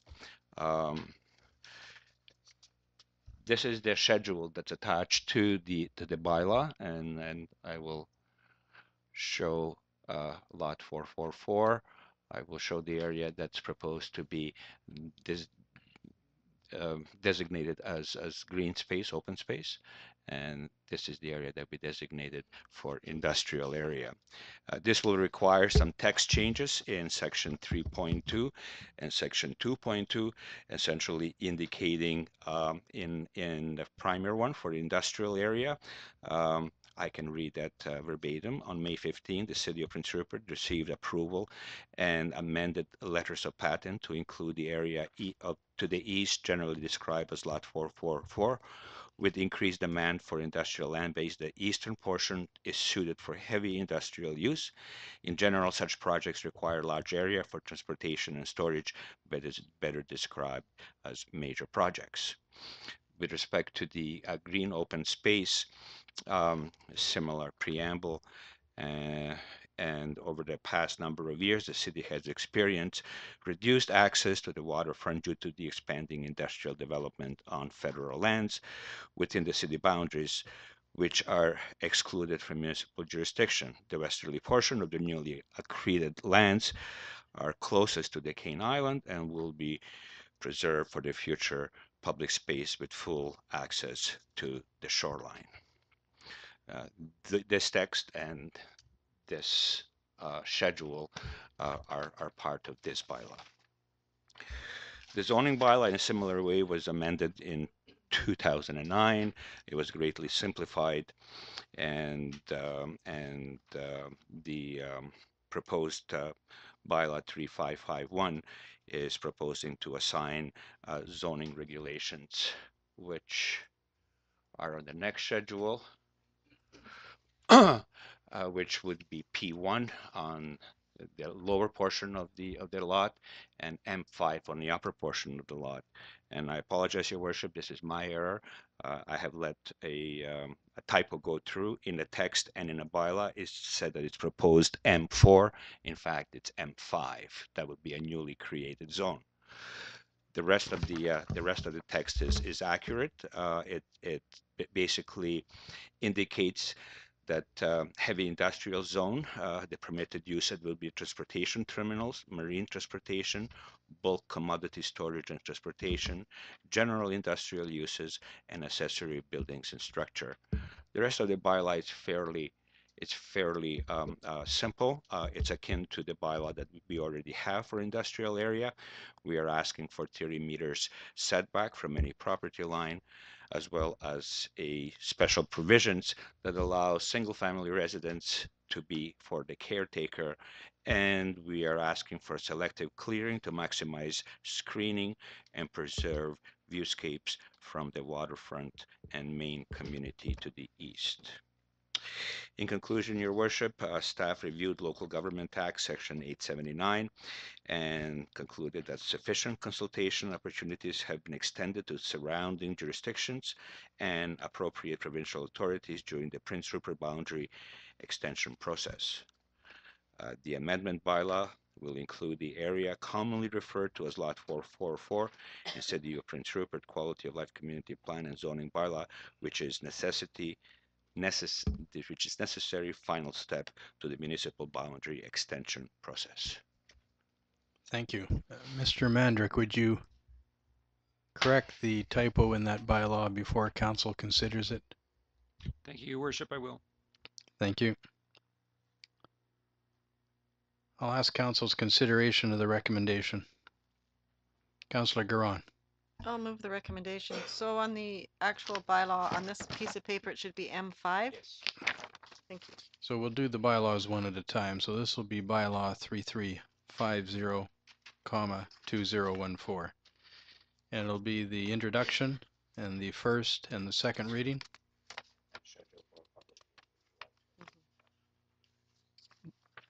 July 28th is the scheduled public hearing. Yeah. Now you've already got a couple of public hearings scheduled that night. It's going to be a busy evening for Your Worship.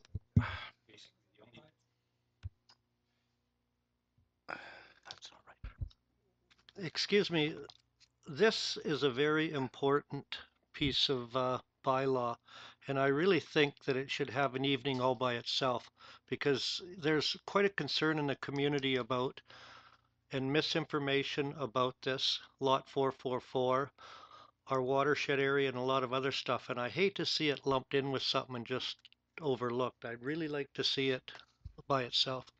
Thank you. Councillor Cunningham took the words out of my mouth. We won't be having 3 public hearings on one night because it's impossible to determine how much of the response. Mr. Long, I got you. But I don't think it's appropriate unless it can be proven otherwise by staff. Mr. Long.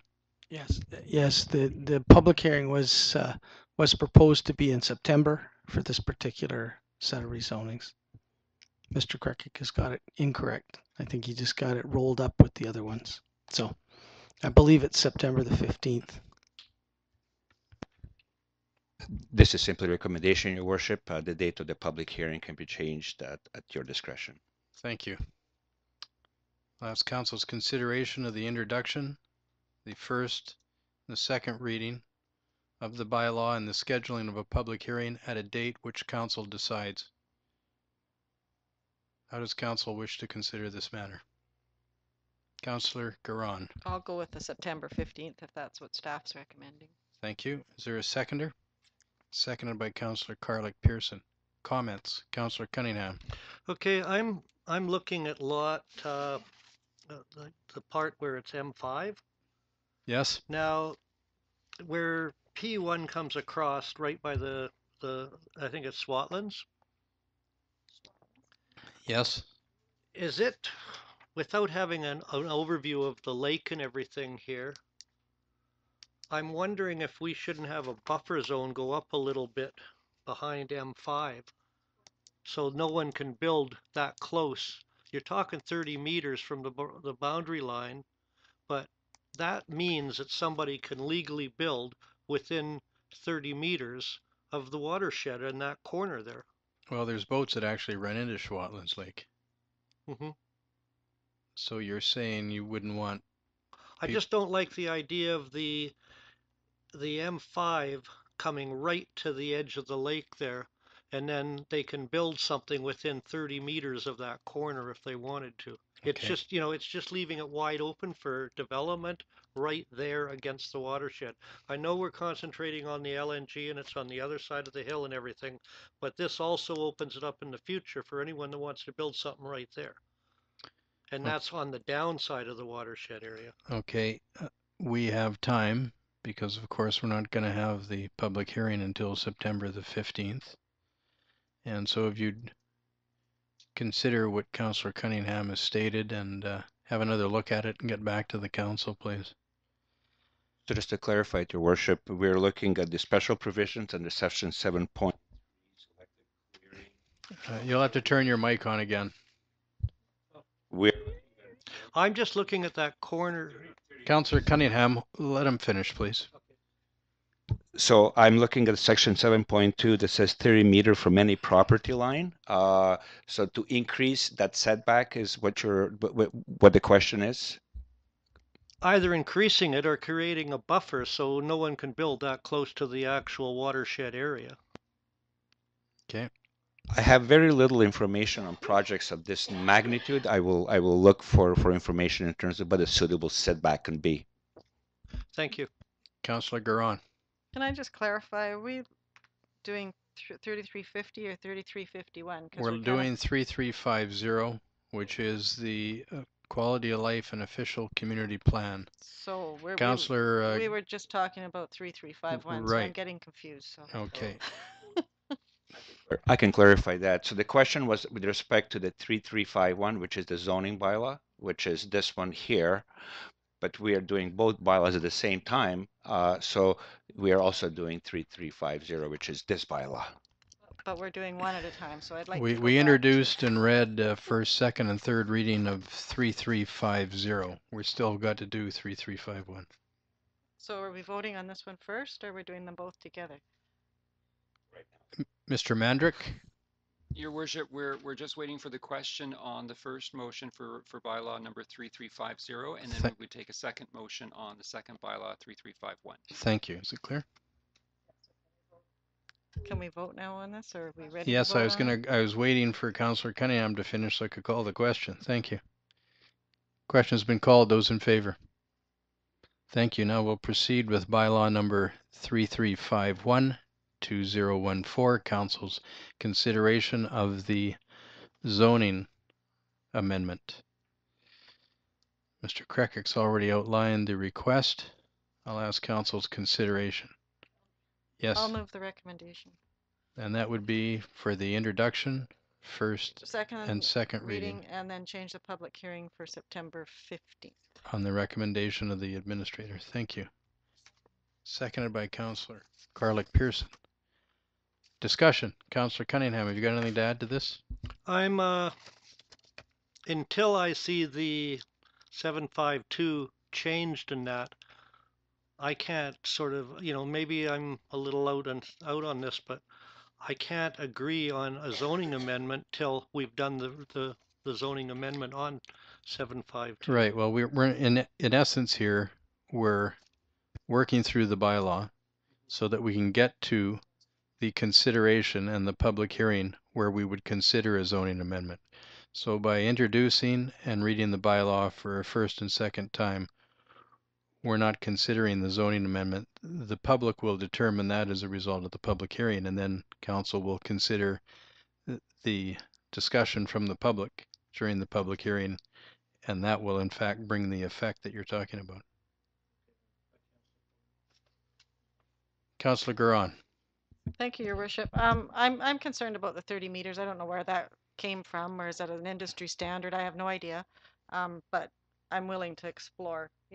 I know this isn't written in stone right now, so No, it's not written in stone. Yeah. those are questions I have as well. So I Certainly. will be voting in favor of this moving forward with those amendments if necessary. So the report will come back to us long before the September 15th public hearing. Thank you. Councillor Cunningham, please go ahead. So now if we pass this Yes. and it goes to a public hearing, that amendment will not be in it until the public hearing.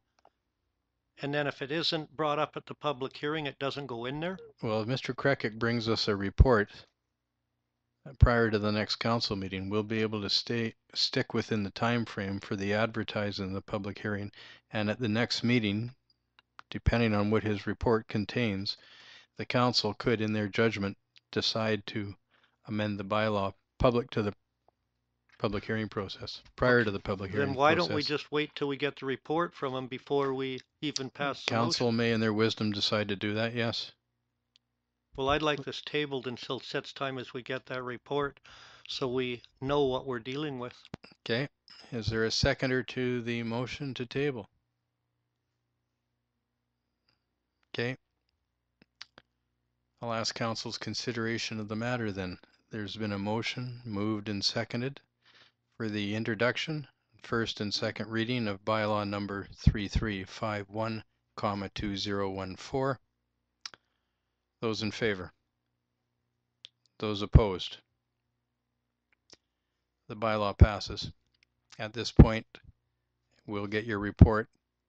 The next council meeting, please. We'll move on to reports, questions, and inquiries from members of council. Are there any this evening? If not, I'll read the mayor's report.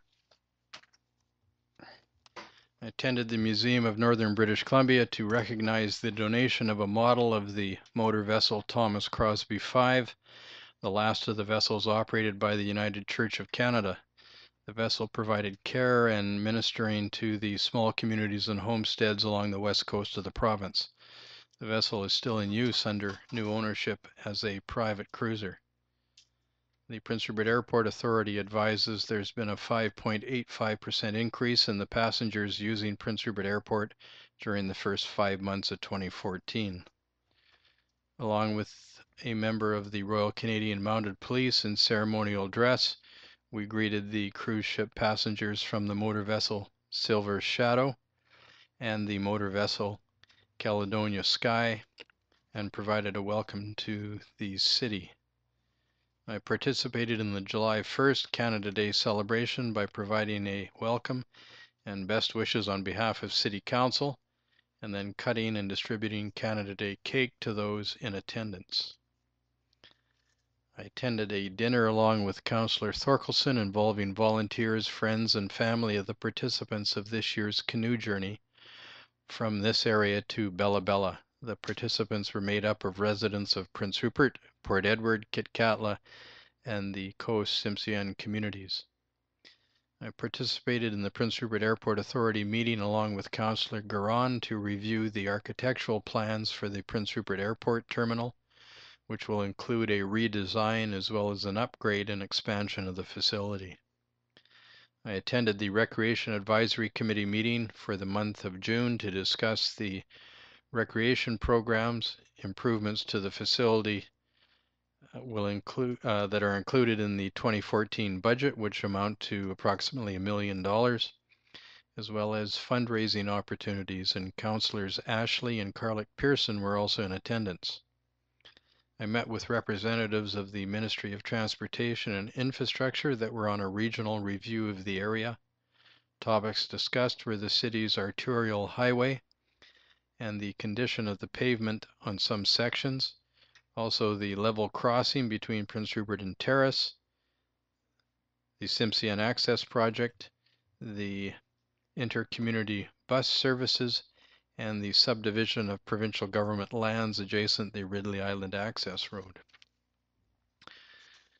Also, along with 2 members of the Royal Canadian Mounted Police, we provided a greeting to cruise ship passengers and crew, welcoming them to our city from the motor vessel Silver Shadow, which contained 380 passengers. And the next cruise ship to visit Prince Rupert will be on this coming Saturday, July the 12th, and it is the motor vessel Regatta with 684 passengers on board. The Prince Rupert Airport Authority also has advised that there's been a 5.71% increase in the passengers using Prince Rupert Airport during the first 6 months of 2014. I'm going to suggest to Council that we send a letter of thanks to both the Canadian Broadcasting Corporation, the Prince Rupert Bureau, and Prince Rupert Special Events Society for hosting the July 1st Canada Day celebrations. And I've also had a concern expressed to me about an accident near 3rd Avenue West and Fulton Street. Apparently it took the ambulance approximately 45 minutes to respond to an injured person there. And Mr. Long, I'd ask you to please have the staff check the facts on this incident. That sort of delay is not acceptable. And if there's a shortage of personnel in Prince Rupert or a shortage of ambulances, we'll include that in our lobbying efforts to the provincial government. The last item I have is concerning the 6th Avenue Bridge closure. This is the bridge that goes across Hayes Creek, and it asks that people be aware that the bridge will be closed to all vehicle and pedestrian traffic effective Wednesday, July 9th, 2014 for approximately 6 weeks. The purpose of this closure is to complete the restoration as part of the 2014 annual budget. There's work to be done on the deck of the bridge. There's some tensioning rods there that need to be changed, and actually it's an upgrade in that those tensioning rods will be not only changed out, but they'll be installed in a different way where they can be changed individually, and it make the continuing maintenance of the bridge easier in the years to come. And the engineering department has affected all notified parties, including taxis, emergency services, and transit. And the Public Works Department has purchased radio and newspaper ads to further notify the public, but we'd also like to get the word out this evening. That concludes my report, but if Council would like to at this time consider sending letters of thanks to CBC, Prince Rupert Bureau, and the Special Events Society of Prince Rupert, it'd be appreciated. Thank you. Moved by Councillor Cunningham, seconded by Councillor Garon, that letters of thanks be sent to both the Canadian Broadcasting Corporation, Prince Rupert Bureau, and the Prince Rupert Special Events Society, thanking them for their work and their efforts on behalf of the community for the July 1st, 2014 Canada Day celebrations. Is there any discussion? Question's been called. Those in favor? Thank you. That motion's adopted. I'll ask council for a motion to adjourn the meeting. Moved by Councillor Garon, seconded by Councillor Cunningham. Is there any discussion? Question's been called. Those in favor? Thank you. This council meeting stands adjourned.